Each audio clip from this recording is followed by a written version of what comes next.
ఈరోజైతే ఒక స్వీట్ చేస్తున్నాను. మీ అందరికీ ఎంతో ఇష్టమైన స్వీట్ అనమాట. మీరు కూడా ట్రై చేయండి. టేస్ట్ ఎలా వచ్చిందో కామెంట్ చేయడం మాత్రం మర్చిపోకండి. ఈరోజు పుట్నాల పప్పుతో కాజు బర్ఫీ అనేది చేస్తున్నాను. ఇంకా ఈరోజు దీనికోసం కావాల్సినవి ఏంటిదో ఒకసారి చూసుకుందాము. 20 బాదం పప్పులు, 15 కాజు, అలాగే యాలకులు, చక్కెర, పాలు, పుట్నాలు ఇవన్నీ తీసేసుకున్నాం కదా. ఇగో పుట్నాలు అన్ని మెజర్మెంట్తో తీసేసుకోవాలి. ఇంకా కొన్ని డ్రై ఫ్రూట్స్ అయితే కట్ చేసి పెట్టేసుకున్నాను.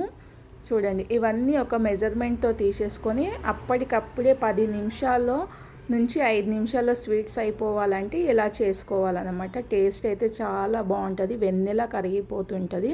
ఇంకా ఇవన్నీ మనం మిక్సీ జార్లో వేసుకొని మంచిగా మిక్సీ పట్టుకోవడం అన్నమాట. మెత్తగా మిక్సీ అనేది పట్టేసుకోవాలి. ఇంకా నేనైతే ఇంకా పుట్నాల పప్పు, చక్కెర, కాజు, పిస్తా, బాదము ఇవన్నీ వేసేసుకొని ఈ విధంగా అయితే మిక్సీ పట్టేసుకుందాం. చూడండి, ఎంత మెత్తగా అంటే అంత మెత్తగా మిక్సీ పట్టేసుకోవాలి. ఇంకా మిక్సీ పట్టేసుకున్నాక ఇదంతా ఒక ప్లేట్లో అనేది వేసేసుకుందాం. వెడల్పాటి ప్లేట్లో వేసుకొని ఇంకా పాలైతే వేడి చేసుకుంటున్నాను. వేడి చేసిన పాలు అనేది వేసుకోవాలి. దీంట్లో పాలు కొద్ది కొద్దిగా వేసుకుంటూ కలుపుకోవాలి. పాలు మీరు ఒకటేసారి వేసుకున్నారనుకోండి, ఎందుకంటే చక్కెర మిక్సీ పట్టి వేసాం కదా, మిక్సీ పట్టి వేసినందుకు మనకు పాలు తక్కువనే పడతాయి. మీకు కొంచెం కొంచెం పాలు వేసుకొని కలుపుకోవాలి. ఎక్కువ మొత్తం పాలు ఒకటేసారి వేసేసారనుకోండి, అప్పుడు మెత్తగా అయిపోతుంది. మెత్తగా అయినప్పుడు ఏం చేయాలంటే ఇంకొంచెం పుట్నాల పప్పు మిక్సీ పట్టి కలుపుకోవడం, అంతే. అంతకు మించి ఇంకేం చేయలేం. కొద్ది కొద్ది వేసి కలిపేసుకొని ఎలాంటి స్టవ్ ఏమి లేకుండా హ్యాపీగా స్వీట్స్ అనేది ఇలా తయారు చేసుకోవచ్చు అనమాట. నేనైతే మా పిల్లలకు ఎవరైనా చుట్టాలు వస్తే ఇంట్లో స్వీట్స్ లేనప్పుడు అప్పటికప్పుడే ఈ విధంగా 5 నిమిషాలలో రెడీ అయిపోతుంది. ఎక్కువ కష్టపడాల్సిన అవసరమే లేదు. నోట్లో వేసుకుంటే వెన్నెలా కరిగిపోతుందండి. ఇంకో ఇలా చేసుకున్న తర్వాత మొత్తం ఎంత మంచి కలుపుకుందాం. చూడండి, కలుపుకున్న తర్వాత ఒక ప్లేట్లో అనేది నేను కొద్దిగా అంతా నెయ్యి అనేది పూసుకుంటున్నాను. ఇంకా నెయ్యి పూసుకున్న ప్లేట్లో ఇంకా ఈ కాజు బర్ఫీ మొత్తము దీంట్లో వేసేసుకొని మంచిగా వేసుకున్న తర్వాత ఇంకా దానిపైన అయితే డ్రై ఫ్రూట్స్ అనేది గార్నిష్ చేసుకోవడమే.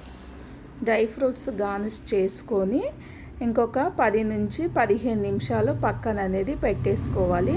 ఇంకా ఈ డ్రై ఫ్రూట్స్ మొత్తం ఇలా వేసిన తర్వాత చేతితో అన్న నొక్కుకోండి, లేదంటే ఒక ప్లేటు గిన్నె లాంటిది ఏదైనా మందపాటి ఉంటే దాని బ్యాక్ సైడ్ నుంచి నొక్కితే మంచిగా దీంట్లో అయితే స్ప్రెడ్ అవుతుంది అన్నమాట. ఇలా వేసుకోవాలి. ఇలా వేసుకున్న తర్వాత ఒక 10 నుంచి 15 నిమిషాలు పక్కన పెట్టుకొని మీకు ఇష్టమైన షేప్లో కట్ చేసుకోవడమే. ఇదంతా ఇట్లా చేసిన తర్వాత ఇంకా ఏ షేప్లో కావాలంటే ఆ షేప్లో కట్ చేసుకోమే. మీరు కావాలంటే ప్లేట్లో వేసుకోండి, లేదంటే ఏదైనా బాక్స్లో ఉంటే ఆ బాక్స్లో ఒకటి వేసేసుకొని ఇంకా మందంగా కావాలి అంటే అట్లా దాంట్లో ఒకటి వేసేసుకొని కట్ చేసుకోవడమే అన్నమాట.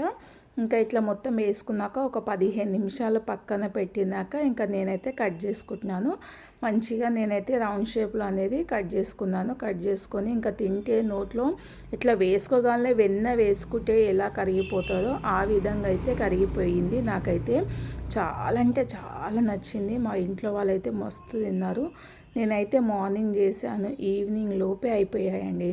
నా వీడియో కనుక నచ్చితే ప్లీజ్ లైక్ చేయండి, సబ్స్క్రైబ్ చేయండి, కామెంట్ చేయండి. మీరు కూడా ట్రై చేసి ఎలా వచ్చిందని చెప్పండి.